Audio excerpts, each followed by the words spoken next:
안녕하세요. 항상 유튜브를 통해 잘 보고 있는 30대 초반 여자입니다. 사실 제가 겪었던 영화 같고 드라마 같은 일을 제가 잘 설명할 수 있을지 모르겠어요. 제가 쓰면서도 정말 믿기지 않은 일이라서요. 사실 저에게 너무 상처가 되는 일이라 이렇게 말을 꺼내기도 굉장히 조심스럽습니다. 이렇게 다른 사람에게 말을 꺼내기까지 참 많은 용기가 필요했던 것 같아요. 엄마가 말씀하시길 혼자 담아두는 것보다는 누군가에게 털어놓는 것이 큰 도움이 될 수 있다는 말에 오늘 이렇게 용기 내어 글을 적어봅니다. 글솜씨가 부족한 부분이 있어도 이해 부탁드려요. 오늘 제 사연 시작하겠습니다. 저는 20대 초반부터 영어 강사로 쭉 일을 해왔고 현재도 영어 강사로 일을 하고 있습니다. 사실 제 직업은 아이들이 학교를 다녀온 후 학원에 등원을 하기 때문에 다른 일반 직장인들과 업무하는 시간이 완전히 반대입니다. 끝나는 시간이 거의 밤 9시나 10시가 다 되어 가거든요. 이러한 이유로 저는 회사 다니시는 분들과 만남을 여러 번 이어가 보려고 했지만 관계를 유지하는 것이 쉽지 않더라고요. 또한 제가 일 욕심이 굉장히 많기도 했어서 제자들을 위해 매년 수능도 보았고 거의 20대 후반 30살이 되어서까지 계속해서 공부를 해왔기 때문에 연애에 시간을 투자하기도 힘들었던 것 같습니다. 아이들과 함께하는 직업이기 때문에 손도 많이 갔고 이런저런 이유로 시간 투자가 많이 필요한 직업이었기도 했죠. 이렇게 일만 하던 저에게 제 친구는 남자친구를 소개해주고 싶다며 저에게 연락을 해준 것이 아니겠어요? 남자친구의 친구라고 하면서 사업하는 분이라고 하더군요. 잘 어울릴 것 같다고 말하면서요. 저는 결혼도 항상 빨리 하고 싶었고 아이를 워낙 예뻐해서 아이도 빨리 가지고 싶었기에 좋은 짝을 기다리고 있었는데 친구가 딱 소개를 해준 것이었어요. 일이 너무 바빠서 주춤하는 사이에 친구는 계속해서 저를 설득했고 그렇게 저는 소개팅 자리에 처음으로 나가게 되었습니다. 그 남자분은 저처럼 일에 욕심도 있고 열정이 넘치던 사업가였고 본인 일에도 굉장히 자부심이 있는 사람이었어요. 말도 굉장히 잘해서 대화도 잘 통했고 공통점이 많아서 저희는 빠르게 서로 호감을 느꼈죠. 남자분은 저보다 2살밖에 많지 않았지만 사업을 했던지라 아는 것도 많았고 정보도 많았기에 저를 여러 방면에서 도와줄 수 있던 사람이었고 저는 그것에 또한 매력을 크게 느꼈던 것 같아요. 참 어리석었죠? 말을 잘하는 건 그만큼 실수도 많이 할 수 있다는 것을 왜 몰랐을까요? 그렇게 저희는 연인이 되었고 다른 사람들과 같은 평범한 사랑을 했어요. 생각해보면 남자친구가 저를 많이 맞춰줬던 것 같아요. 저는 일을 하는 시간이 정해져 있었고 남자친구는 사업을 하다 보니 여유가 좀 많았거든요. 항상 일이 끝난 저를 데리러 와줬고 항상 공주처럼 대해줬는데 결론적으로는 모두 부질없게 되었네요. 그렇게 저희는 정말 단 한 번의 싸움을 하지 않고 3년 정도를 연애를 했고 남자친구는 저에게 프로포즈를 했습니다. 앞으로의 인생에 제가 있으면 좋겠다고 하면서요. 주희야, 우리 결혼하자. 너가 있고 나서 내 삶은 이제야 제자리를 찾은 것 같아. 너랑 있을 때가 가장 재밌고 가장 안정돼. 앞으로 평생 내 옆에 있어 주겠니? 오빠, 정말 진심이야? 감동이야. 당연하지. 당연히 결혼하지. 정말 진심이었을까요? 절 사랑하긴 했을까요? 아직까지 헷갈리긴 합니다만 그때만큼은 세상 남부러울 게 없었죠. 서로 돈도 잘 벌었기 때문에 여유도 있었거든요. 오히려 남들이 저희를 모두 부러워하곤 했었던 것 같습니다.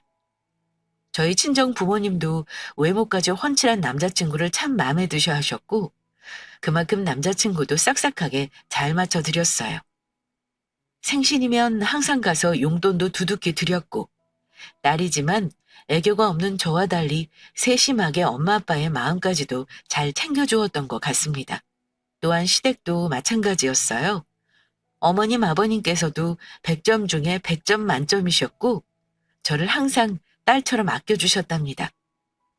그렇게 저희는 결혼을 모두 마쳤고, 많은 사람의 축복도 받았습니다. 몸과 마음의 여유가 생기니 자연스레 저희는 계획했던 바와 같이 귀한 선물도 찾아오게 됩니다. 정말 꽃길대로 걸어가고 있었죠. 오빠, 놀라지 마. 아빠가 된 걸 축하해. 뭐? 주희야, 뭐라고?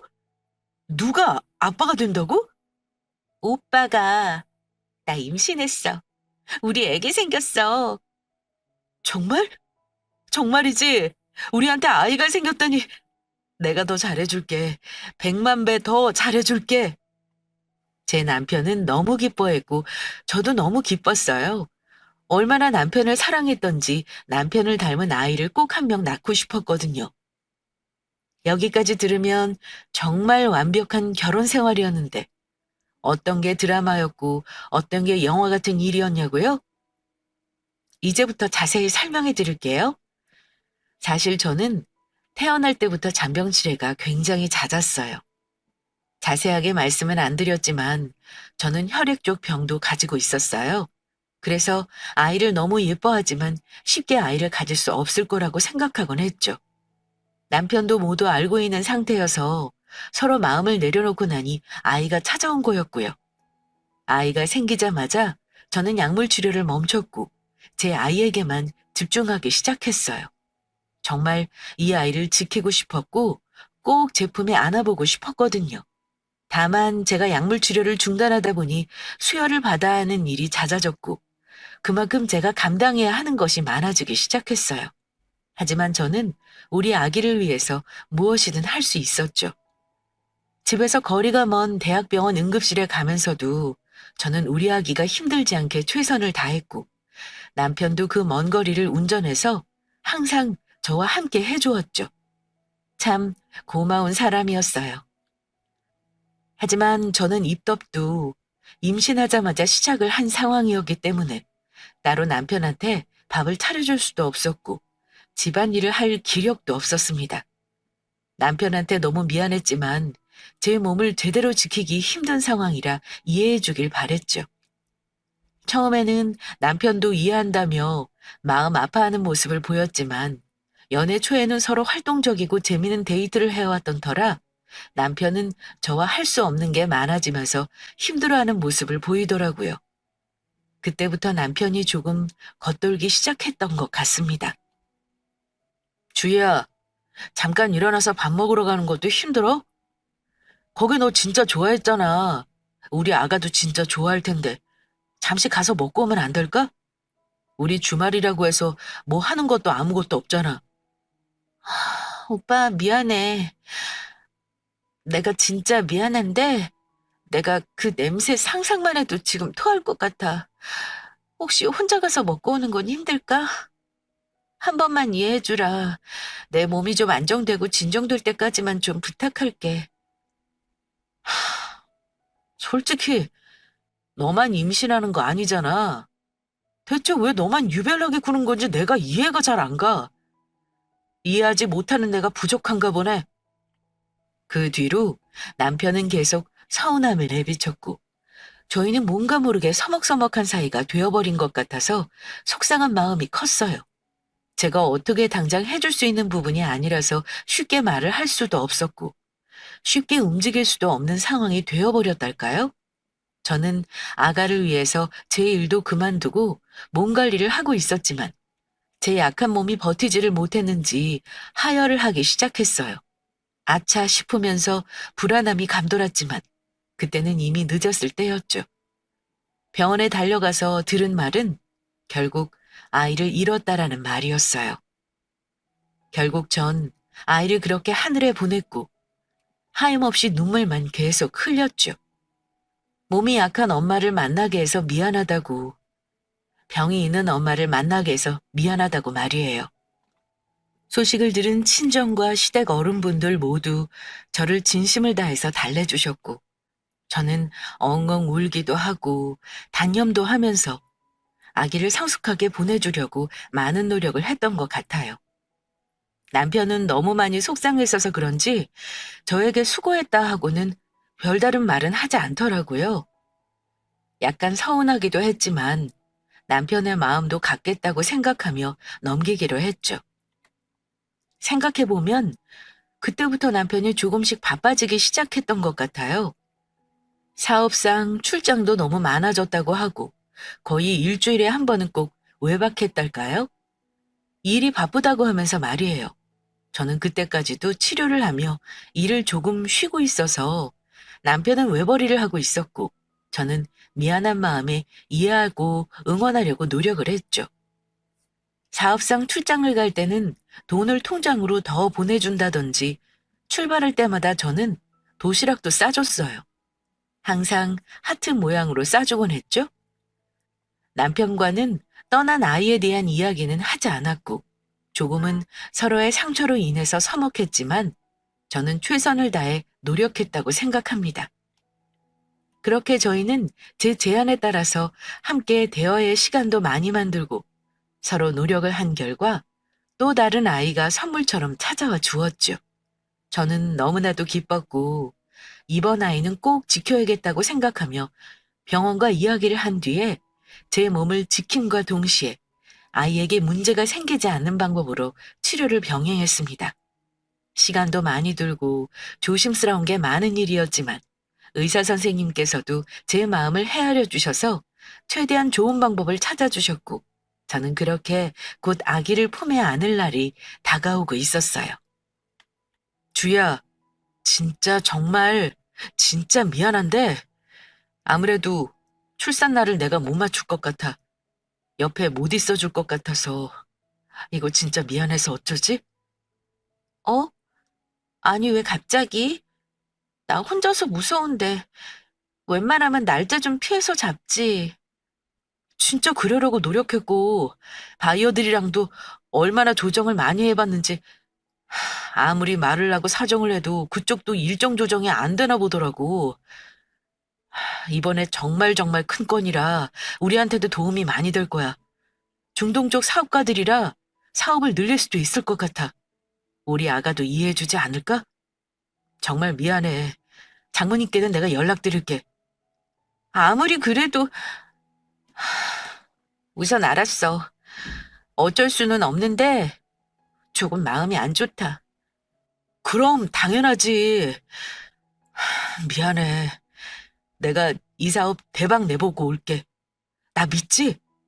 우리 아가한테도 잘 설명해줘. 보자마자 영상통화 꼭 해주고? 그래, 알았어. 조심히나 다녀와. 곧 아이의 예정일이 다가오던 어느 날, 남편이 갑자기 중동으로 해외 출장이 잡혔다고 하는 거 아니겠어요? 서운하기도 하고 우리 아가를 예뻐해주는 남편의 모습이 보고 싶었지만 워낙 큰 건이라고도 하고 사업을 키울 수 있다고 하니 이해해주기로 했어요. 아기는 돌아와서 실컷 보면 되니까요. 그렇게 남편은 바로 출장 준비를 하고는 빠른 시일 내에 떠나버렸고 저는 계속 친정에서 아이를 기다리며 몸조리를 하고 있던 중이었어요. 그때 진통이 슬슬 오기 시작하더니 양수가 터져버리더라고요. 순간 남편이 너무나도 보고 싶어 엉엉 찾게 되었지만 저희 친정 부모님과 함께 당장 병원으로 가게 되었고 몇 시간의 진통 끝에 제 아이를 품에 안게 되었습니다. 예쁜 딸이었어요. 얼마나 귀한 아이인지, 얼마나 만나고 싶었는지 저희 아기는 알고 있을까요? 정말 몸이 찢어지는 것처럼 고통스러웠지만 아기의 울음소리를 듣자마자 모든 고통이 느껴지지 않더라고요. 모든 엄마들 정말 대단하신 것 같아요.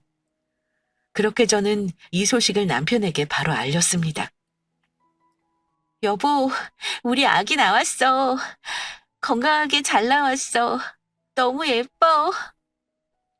주희야, 정말 수고했어. 내가 얼른 갈게. 내가 얼른 보러 갈게.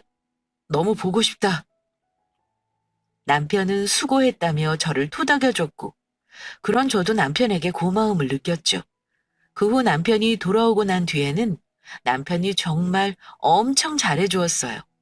지극정성으로 아이도 예뻐하고 저도 예뻐하더라고요. 정말 감동이었죠. 아, 아이를 보면 이렇게 사람이 변하는구나. 아이가 정말 부부를 이어주는구나. 라고 생각을 했던 것 같아요. 이때까지만 해도 저는 앞으로 저희 앞에 꽃길만이 있을 거라고 생각했어요. 감히 어떤 일이 생길지 모르는 채로요. 이제부터 이야기가 제가 오늘 사연을 쓰게 된 결정적인 이유입니다. 저는 그렇게 아이를 낳고 산후조리원을 가게 되었죠. 저는 아직도 확실히 어디로 갈지 정하지 못한 상태여서 고민을 했는데 남편은 쿨하게 말하더라고요. 산후조리원 알아서 원하는 곳 가. 관여 딱히 안 할 테니까. 난 어디가 좋은지도 잘 모르고 말이야. 돈 어디든지 다 대줄게. 연예인 가는 곳도 좋아. 너가 원하는 대로 가. 너무 많아서 고르기 힘든 거 있지? 무슨 병원 연계도 많고 시설 좋아 보이는 데도 많고 내가 잘 찾아보고 말해볼게. 그래. 아기 낳느라 고생했는데 그 정도는 당연히 해줘야지. 말만 해. 남편은 원하는 대로 모두 해주겠다며 말을 했고 원하는 산후조리원이 생기자 바로 돈도 붙이더라고요. 고마웠어요. 나오고 나서는 일도 열심히 해서 보탬이 되어줘야겠다는 생각도 했고요. 그렇게 저는 산후조리원으로 향했고 오래 좋은 관계가 된다는 조리원 동기들을 그때 처음으로 만나게 되죠. 서로 도움을 받는 게 많다고 해서 저도 기대를 많이 하고 가게 되었어요. 동기원들은 총 6명이었고 남편은 코로나 때문에 들어오지 못하게 되니 동기생들이랑 얘기할 수 있는 시간이 더 많아졌죠. 5명의 동기들 중에 저는 한 동기랑 유독 친해지게 되었어요. 그 친구는 저보다 3살이 어린 친구였지만 고향도 저와 같았고 왠지 모르게 성격도 비슷한 것 같았어요. 남편이 사업한다고 한 것도 정말 신기했고요. 시끌벅적한 거 좋아하지 않고 조용히 책을 읽거나 영화 보는 것을 좋아했고 또 뒤끝 없는 쿨한 성격까지도 꼭 닮았던 것 같아요. 그래서 저희는 더욱 가까워졌죠. 알고 보니 집 환경도 비슷했고 알게 모르게 닮기도 하여서 다른 조리원 동기분들이 볼 때마다 닮았다고 하면서 말씀을 해주시더라고요. 저는 서로 닮아서 친하게 지내는 걸까라고 가볍게 생각했고 좋은 관계를 유지하려고 노력했죠. 남편에게는 매일 밤 전화를 해서 친해진 조리원 동기가 있다고 말을 했고 남편도 챙겨주지 못해서 마음이 걸렸는데 참 다행이라고 말하더라고요. 좋은 동생이 생긴 것 같았고 제가 언니라는 이유로 저는 더 잘해주고 더 잘 챙겨주고 싶은 마음에 자주 연락도 하고 신경을 많이 썼어요. 저희는 산후조리원을 나오게 되었고 나와서도 항상 같이 다니는 사이가 되었죠. 남편이 출근할 때면 전화해서 항상 이야기를 나누었고 서로 육아하기 버거울 때도 전화를 해서 함께 울며 위로받곤 했죠. 제가 참 인복이 많은 사람이라고 생각했어요. 이렇게 서로 배려해주고 응원해주는 친구가 생겨서요. 다만 평일에는 남편 오기 전까지 함께 대화를 나누어서 심심하진 않았지만 이 동기가 주말이 되면 연락두절이 되더라고요. 제 남편도 언젠가부터 주말에도 일을 하기 시작했기 때문에 저는 주말에는 굉장히 외롭기도 했어요. 남편도 없고 동기도 없었으니까요. 그렇게 좋은 관계를 유지하던 어느 날, 저는 조리원 동기가 갑자기 할 말이 있다고, 고민이 있다고 하면서 전화가 오는 게 아니겠어요? 언니, 사실 할 말이 있어서 전화했어. 나 너무 나쁘게 보면 안 돼? 알았지? 어? 갑자기? 말해봐. 내가 널 나쁘게 볼 이유가 뭐가 있어? 우리가 얼마나 친하게 잘 지내고 있는데. 언니, 나 남편 얘기 많이 한 적 없잖아. 그냥 사업한다고만 얘기하고 대충 성격만 얘기해줬잖아. 응, 난 너가 사생활을 많이 말하고 싶어 하지 않는 줄 알았어. 그게 아니고, 사실 내 남편 유부남이야, 언니. 뭐라고? 유부남? 너 그게 정말이야? 응, 근데 나 정말 사랑한대. 주말에는 나랑 지내고 평일에는 원래 부인이랑 지내거든. 그래서 언니한테 연락을 못 하는 거야. 아이는 그이가 낳고 싶다고 했고 좀만 기다리래. 그러면 나한테 금방 올 거라고 하더라고. 정말일까? 사실 나 조금 불안하기도 한데 많이 남편을 사랑하기도 하고 사실 결혼식만 못한 거지 결혼한 거라고 생각해. 유책 배우자가 되면 돈을 다 내놓아야 하니까 금방 머리 써서 돈 다 뺏고 나온다고 하더라고. 근데 너 어떻게 그 모든 걸 감당하려고 하니? 난 아예 몰랐네. 그럼 너가 지금 외도하고 있는 상간녀라는 소리잖아. 정말 미안한데 이건 아니야. 빨리 너가 마음을 다잡았으면 좋겠어. 뭐 그러기엔 이미 예쁜 딸까지 있지만 그 원래 부인이 이 모든 사실을 알면 어떻겠어. 하늘이 무너지는 것 같을 거야. 이 악물고 소송이나 복수한다고 하면 어떡하려고? 사랑이 전부가 아니야. 시작이 흐트러지면 끝도 흐트러지게 될 수 있어. 나도 정말 다 알고 있는데 그 일을 나는 정말 사랑해. 그냥 인연을 만난 것 같이 느껴질 뿐이야. 남편도 그렇대. 왜 이제야 날 만났는지 모르겠다고 하더라고. 그냥 어디라도 털어놓고 싶었어. 남편이랑은 잘 지내지만 뭔가 외롭기도 해서. 근데 우린 정말 많이 사랑해. 이 마음은 변할 리 없어. 언니도 변하지 않고 내 옆에 있어줄 거지? 우리 결혼식 때 꼭 와줄 거지? 난 언니가 친언니 같아서 꼭 와줬으면 좋겠어. 조금 놀라긴 했어. 우선 말해줘서 고맙고 알고 있을게. 그래도 좋은 행동은 아닌 거 너도 알고 있으니 그건 참 다행이다. 항상 몸 조심하고 아기 잘 챙기고 엄마 감정을 애기도 다 느낀다더라고. 안정감 있게 만들어줘야지. 빨리 다 정리되길 바라. 어, 그렇게 말해줘서 고마워. 저는 솔직히 너무 깜짝 놀라서 한동안 심장이 엄청 뛰더라고요. 드라마에서만 보던 일이 실제로 일어날 줄은 몰랐어요. 유부남을 만나고 있다니요. 사실 너무 충격적이어서 친하던 동생이 갑자기 다른 사람처럼 느껴지더라고요. 괜히 뭔가 피해볼 것 같아서 거리를 조금씩 둬야겠다고 생각하고 있었어요.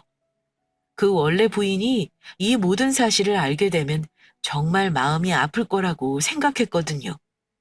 제 남편이 그런다고 생각하니 정말 소름 끼치게 끔찍했어요. 요즘 음주운전도 방관하면 죄를 문다던데 저도 마음속으로는 양심의 가책을 느끼고 있었던 것일 수도 있어요. 남편은 그 즈음 또 해외 출장을 이번엔 중국으로 가게 되었고 사업이 어떻게 커져가고 있는지는 자세히 물어보지 않아서 모르지만 훨씬 더 바빠진 것 같아 보였어요. 혼자 육아를 하는 게 무섭기도 했지만 이해하며 응원하고 있었죠. 또 제가 도울 건 없나 생각하면서요. 그렇게 남편이 오기 한 일주일 전쯤이었을까요? 조리원 동기가 갑자기 전화가 오는 게 아니겠어요? 또 무슨 충격적인 말을 할까 무섭기도 했죠. 제가 더 충격적인 말들을 받아들일 자신이 없었거든요. 언니, 나야. 왜 요새는 전화도 잘 안 하고? 남편 때문에 바빠서 그렇지. 잘 지내지? 아가도 별일 없고? 여기는 똑같아. 근데 언니, 오늘 우리 집에 놀러 올래? 남편이 시댁에 가고 해서 아무도 없지 뭐야. 뭔가 오늘은 수다를 잔뜩 떨고 싶기도 해서. 우리 얼굴 본 지도 꽤 된 것 같은데 어때? 그래? 오늘 몸이 좀 피곤해서 어떻게 할지 잘 모르겠는데. 언니, 오랜만인데 얼굴 좀 보고 이야기 좀 하자. 응? 어? 같이 아기들도 보고 나도 언니네 멋진 왕자님 아가 보고 싶단 말이야. 정말? 알았어. 알고 있을게. 알고 있는 게 아니고 꼭 와야 해. 내가 점심 쏠게. 아주 만난 걸로다가. 꼭 오는 거다. 나 만난 거 시켜둘게. 그래, 알았어. 점심 맞춰서 넘어갈게. 저는 거리를 슬슬 두면서 지내고 있던 어느 날, 동기의 상화에 못 이겨서 동기의 집으로 점심 맞춰 넘어가게 되었고, 그날은 제가 평생 잊지 못하는 날이 되어버리고 맙니다. 동기네 집에 도착했을 땐 너무 예쁘게 잘해두었다고 생각했어요. 감각도 좋고 색 조화도 되게 예뻐서 칭찬을 많이 해주었죠. 집에 이렇게 직접 찾아온 건 처음이었거든요. 와, 정말 예쁘게 집 잘해두었다. 인테리어 해둔 것들도 너무 예쁘고, 가구들이랑도 색이 되게 잘 어울리네? 정말? 언니가 그렇게 얘기해주니까 진짜 기분 좋다. 얼른 들어와. 맛있는 거 시켜놨어. 그렇게 거실로 들어오는 순간, 저는 충격적인 것을 보고 맙니다. 거실 소파 위에는 크게 동기의 웨딩 사진이 걸려 있었는데, 자세히 보니 남편 쪽의 얼굴이 참 익숙했어요. 네, 바로 제 남편이더군요. 중국에 있어야 할 제 남편이요. 이게 정말 말이 되나요? 전 그 자리에서 주저앉았고 몸이 덜덜 떨리더군요. 언니, 언니 왜 그래? 괜찮아? 그거 몸 안 좋은 거 또 도진 거지? 어? 응급실 가야 해? 아니야, 아니야. 갑자기 빈혈이 와서 그런가 봐. 괜찮아. 잠시만 나 화장실 가서 세수 좀 하고 나올게. 어어, 도와줄까? 아니야, 도와줄 거 없어. 괜찮아. 근데 사진에 있는 저분이 유부남이시라는 거지? 어? 아, 만난 지 오래된 건 아니야. 어쩌다 한눈에 반해가지고 임신하고 웨딩 사진도 찍고 뭐 그렇게 됐어. 정리하고 나서 바로 결혼식은 하기로 했고. 그렇구나. 잠시만. 저는 화장실에 들어가서 변기에 큰 숨을 내쉬면서 앉았어요. 여태까지 남편과 싸웠다면서 전화 오면 제가 잘 달래면서 남편 입장을 이해시키기도 했고 잘 지내라고 다독여서 이해하기도 해주었는데 그게 제 남편이었어요. 생각해보니 주말마다 들어오지도 않은 남편은 동기 집에 가서 지내고 있는 거였고 야근할 때마다 아마 동기네 집에서 있었던 거겠죠. 저와 동기는 비슷한 시기에 임신을 한 거였고 계산해보니 제가 유산을 했던 그 즈음 이 친구를 만나게 되었더라고요. 저는 놀란 마음을 가라앉히고 흘러내리는 눈물을 닦은 뒤에 좀 더 자세히 물어봐야겠다고 생각했어요. 이대로 가만히 있을 수는 없었거든요. 제 아들을 위해서라도요. 미안. 갑자기 빈혈이 와서. 그래서 남편은 잘해줘? 언니. 그럼 엄청 잘해주지. 사실 우리 애기 나는 안 낳으려고 했거든. 이혼을 먼저 하고 오는 게 맞다고도 했고. 그치? 사실 그게 맞는 거지. 근데 너가 소송도 당할 수도 있잖아. 음, 그래도 그걸 감수할 만큼 남편을 사랑하는 거지 뭐. 남편도 꼭 낳고 싶다고 하더라고. 그 집은 아이가 없었다나 뭐라나. 난 다 버틸 수 있어. 우리 가족만 잘 지킬 수 있다면 말이야. 가족이랍니다. 참 어이가 없어서 말도 안 나오더라고요. 제가 여기서 두 눈을 시퍼렇게 뜨고 있는데 어디서 가족이라는 단어를 입에 올릴까요? 가증스러워서 정말 미쳐버리는 줄 알았습니다. 남편도 웃긴 것이 성격도 비슷하고 고향도 같고 생김새도 비슷한 그 여자를 상간녀로 만나고 있었다니요. 그렇게 저는 어떻게 처음 만나게 되었는지도 궁금해지기 시작했어요. 그럼 남편하고는 어디서 처음 만나게 된 거야? 난 왜 이렇게 남 이야기 듣는 게 재밌니? 주책이다. 아니야, 언니. 나도 그런 거 좋아해. 괜히 나도 설레잖아. 우리? 남편은 사업을 하니까 우리 회사로 자주 회의하러 오곤 했었거든. 난 거기 그냥 격리로 있었어. 뭐 해야 할지 방황하다가 우선 격리라도 해보자고 시작했었는데 그때 남편을 딱 만났지 뭐야. 처음부터 굉장히 친절했고 매너도 좋았어. 나중에 알고 보니 유부남이라는 말을 들어서 조금 실망이긴 했지. 아예 안 될 관계라고 생각했어. 근데 남편도 내가 마음에 들었는지 계속 밥을 먹자고 말을 하더라고. 그 후로는 뭐 뻔한 만나게 됐고 사귀게 됐고 남편은 유부남이지만 나한테 확신을 많이 줬어. 그래서 내가 믿어보기로 했지. 그럼 지금 남편이 두 집 살림을 하는 건가? 당분간은?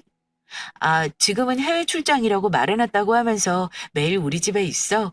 거의 거기도 끝물 같더라. 와이프도 별말 안 한대. 장황하게 남편과의 첫 만남 이야기를 꺼내는 동기가 정말 어이가 없어서 표정 관리가 잘 안 되더라고요. 아니요. 이제 동기가 아니라 상간녀라고 하는 게 맞는 것 같네요. 해외 출장 간다고 한 남편은 이 집에서 있었던 거였고, 남편을 이해해주려 별말 안 한 저는 그렇게 끝물이 다 된 부부의 여자 역할을 하게 된 것이죠. 그렇게 저는 상간녀의 집에서 마무리를 하고 뛰쳐나왔고, 어떻게 복수를 해야 할까 하루 종일 그날부터 고민하기 시작했어요. 제 아이는 아빠 없는 아이를 만들고 그 집은 완벽한 식구가 되어 행복한 모습을 전 볼 수가 없었고 상상조차 할 수가 없었으니까요. 그동안 저는 엉엉 울기도 많이 울고 화도 많이 냈고 아이를 안고서는 거의 미친 것처럼 오열도 했어요. 그 불쌍한 아이는 아무것도 모르니까요. 그 뒤로 해외 출장에서 남편은 돌아왔고, 아니, 그 여자 집에서 돌아왔고, 저는 그 모습이 가증스러워 손이 닿는 것도 너무 싫더라고요. 저 손으로 그 여자를 안고 사랑한다고 말했을 것을 생각하니 정말 미칠 것 같았어요. 남편도 조금 이상한 것을 느꼈는지 제 눈치를 보기 시작했고요. 그래도 저는 상건녀와의 연락을 끊지는 않고 있었죠. 어떻게 또 도움이 될지 모르겠었거든요. 그 뒤에 상간녀는 아무것도 모르고 저를 집에 자주 초대했고 어느 날 상간녀는 잠시 친정엄마가 1층에 오셨다고 하면서 아이를 봐달라며 잠시 집을 비우게 되었어요. 저는 이때다 싶어서 상간녀의 방에 들어가서는 모조리 다 뒤지기 시작했죠. 혹시 뭐라도 있을까 싶어서요. 그러다가 발견한 서류는 정말 충격적이었습니다. 먼지가 가득 쌓인 여행 가방 안에 서류 봉투가 하나 있더라고요. 열어보니 바로 친자 확인서였어요. 그랬습니다. 바로 제 남편의 아이가 아니었던 것이었어요. 두 명이 불일치하더군요. 저는 이거다 싶어서 모조리 복사를 하고 사진을 다 찍어두기 시작했어요. 웨딩 사진, 둘의 기념 사진, 앨범, 친자가 아니라는 서류까지 모두요. 남편은 이건 모르고 있겠죠? 모르고 저에게 이혼한다고 말할 것을 생각하니 정말 고소하기까지 했어요. 저는 이제 집에서 남편을 마주치는 것조차 힘들어졌고 이제 모든 걸 말해야겠다고 생각하고는 집으로 상간녀를 초대했습니다. 저희 집은 웨딩 사진을 걸어주지도 않아서 집에 와도 당장은 눈치를 못 챌 거였거든요. 오늘은 언니 집에 오는 거 어때? 맨날 얻어먹기만 해서 말이야. 오늘 애기 데리고 오면 내가 맛있는 거 해줄게. 추우니까 조심해서 오고. 언니, 웬일이야. 너무 좋다. 남편분도 오늘 뵙는 건가? 얼른 갈게. 상간녀는 아무것도 모른 채 미끼를 덥석 물며 집에 도착했고 저는 남편에게 집에 얼른 오라 하며 전화를 했습니다. 여보, 얼른 집에 와. 그 친하다던 조리원 동기 있지? 오늘 놀러 온대. 소개시켜주고 싶어서 맛있는 것도 해두었으니까 얼른 와. 그래, 알았어. 얼른 갈게. 제가 친절하게 말하니 남편은 어리둥절한 목소리였지만 기분은 좋았나 봐요. 그렇게 저와 상간녀가 얘기하고 있는 도중 제 남편이 도착하는 게 아니겠어요? 여보, 오늘 일찍 왔네? 자, 여기 나랑 제일 친하게 동생처럼 지낸다던 그 조리원 동기야. 인사해. 남편은 상간녀를 보자마자 얼굴이 굳었고 그건 상간녀도 마찬가지였어요. 그 꼴을 보고 있으려니 얼마나 역겹던죠. 상간녀는 원래 부인이 저인 줄은 모르고 있었으니 얼마나 놀란 건지 눈물까지 흘리려고 하더라고요. 저는 상간녀에게도 남편에게도 물을 뿌리면서 말했어요. 너네 둘 서로 알고 있잖아? 너는 두 집 살림한 거고 너 상간녀는 원래 부인 있는 거 나 알고도 그렇게 웨딩 사진을 찍고 애를 낳아? 내가 그 사진을 보고 얼마나 놀랐는지. 한심한 족속들. 이 집 우리 엄마가 해준 거니까 당장 이 집에서 나가. 그리고 이혼해. 나 너 같은 놈을 우리 애기 아빠로 둘 수가 없어. 정말 역겹다. 너 직장이고 친정이고 시댁이고 교회고 다 소문낼 테니 그건 너가 알아서 감당할 몫이고. 지금 짐 싸. 저는 최대한 흥분한 모습을 감추고는 이성적으로 말하려고 노력했어요. 남편은 올게 왔다고 생각했는지 담담한 모습이었죠. 미안하다. 둘이 이렇게 아는 사이인 줄 모르고 우리 아기한테만은 나 진심이었고 널 사랑한 것도 진심이었어. 다만 사람 마음이라는 게 마음대로 안 되더라. 미안하다. 오늘 짐 싸서 나갈게. 상간녀 소송도 진행할 거고 너 빈털터리 만들 거야. 우리 아들 아빠 없이 자랄 생각하니 정말 마음이 찢어지는 것 같다. 너네 얼마나 잘 사는지 내가 두고 볼 거야. 이 말을 하며 저는 남편에게 따귀를 쳤고 그 순간 상간녀가 남편 앞을 막는 것이 아니겠어요? 언니, 미안해. 정말 언니가 원래 부인인 건 정말 꿈에도 모르고 있었어.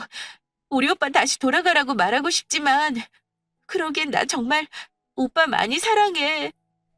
양보할 수 없어서 미안해. 너도 필요 없어. 너 그렇게 살면 언젠가 큰 벌 받게 될 거야. 인생이 그렇거든. 그렇게 제 남편이었던 사람과 상간녀는 짐을 싸는 것 같더니 나가버렸고 저는 소송을 바로 진행했습니다. 이혼 소송과 상간녀 소송을 함께 진행했고 많은 증거들로 저는 당연히 승소를 하게 되었죠. 남편 주변에 있는 모든 사람들에게 저는 이 소식을 복사해서 모두 알렸고 친정과 시댁도 난리가 났죠. 주변 사람들도 그런 사람인 줄 몰랐다면서 난리가 났고 저는 지역 커뮤니티에도 글을 올렸어요. 신고할 테면 하라죠. 저는 무서울 게 없었거든요. 원래 사람들 입에서 입으로 전하는 소문이 제일 무섭잖아요.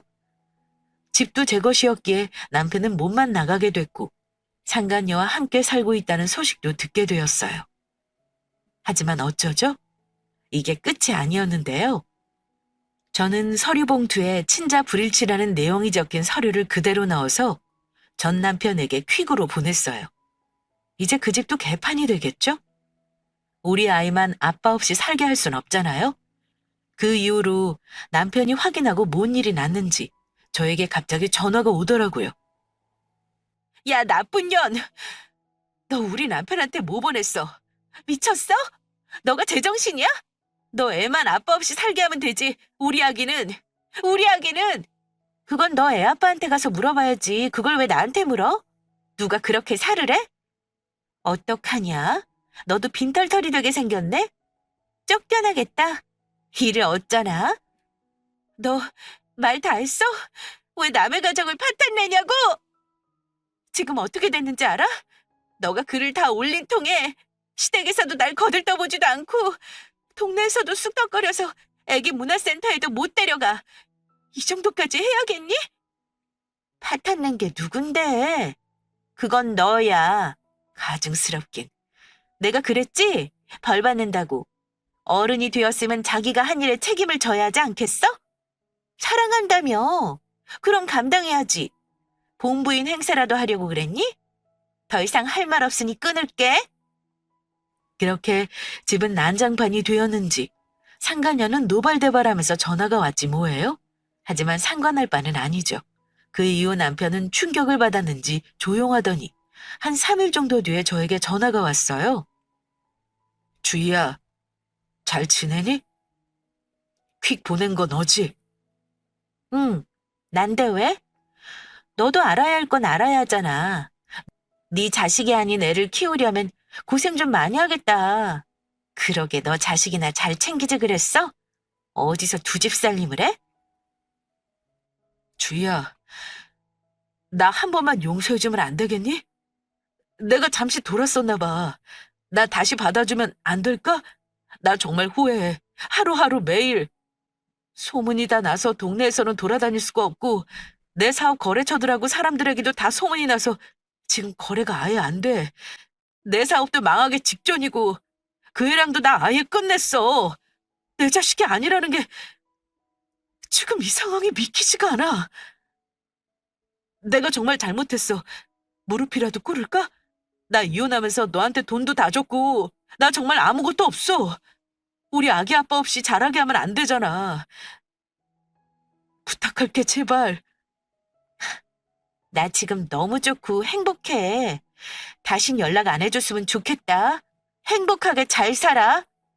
그 애 데리고 살던지 말던지. 그렇게 전 남편은 저에게 매일 문자를 하며 울고 불고 빌어서 저는 차단을 했고 집 앞까지 찾아오는 걸 보고 신고를 했더니 더 이상 저에게 연락을 하지는 않더군요. 상간녀와 전 남편의 가정은 완전히 깨져버렸고 남편도 소문이 나서 사업이 망하며 이사를 갔다는 소식을 들었어요. 시댁도 거두어주지 않아서 오롯이 골방에서 혼자 술 먹으며 지낸다고 하고 상간녀는 아이를 혼자 떠안고는 쫓겨나서 시설에서 지낸다고 합니다. 그 아이의 친아빠도 모르는 척 했다나요? 2명 다 빈털터리가 된 거죠. 사실 처음에는 너무 당황스럽고 멍해서 뭔 일을 해야 할지 몰랐었는데 큰일을 벌이기에는 제가 똑같은 사람이 될 것 같은 기분이었어요. 그래서 저는 이미 벌어져 있는 일을 서로에게 말해준 것뿐이었는데 이렇게 파탄이 난 것 보니 기분은 정말 좋네요. 현실적으로 전 할 수 있는 건 다 했다고 생각하거든요. 저는 영어 강사 일을 그대로 하고 있고 좋은 분을 만나서 호감을 쌓아가고 있는 중입니다. 힘든 일 뒤에는 복이 온다더니 이렇게 마음이 편안해질 날이 올 줄은 꿈에도 상상을 못했네요. 드라마보다 더 드라마 같은 사연 잘 들으셨는지 모르겠습니다. 앞으로도 저와 제 아이 행복해질 수 있게 기도해 주세요. 들어주셔서 정말 감사합니다.